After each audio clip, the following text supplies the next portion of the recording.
So often I use the phrase artificial blue and true blue, and people ask me, well, what's the difference between the two of those? What's the difference between the two of those is the artificial blue is one where we have short-term relief over the current situation.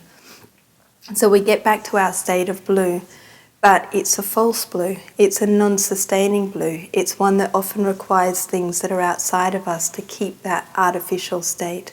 So some people might use alcohol, or some people might use food, or some people might use exercise.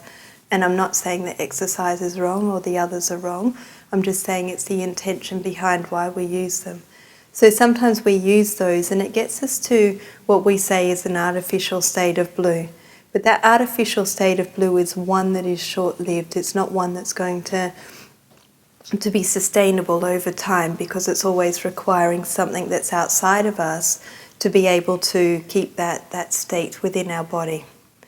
Whereas a true blue is a stage that we never reach in full, because there's a continual development that we can keep going to.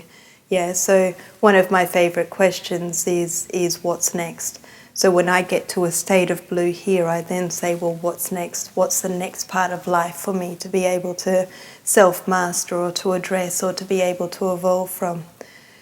But typically speaking, a true blue is one that is sustainable from the inside out.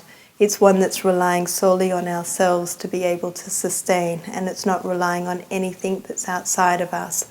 So there's no food, there's no alcohol, there's no exercise, there's no person, there's no setting, there's no task that can actually take us to blue or take us away from blue. It's actually how we are within ourselves is what discerns whether we're at a true blue, and when we go away from blue, it's because we've actually gone away from ourselves first.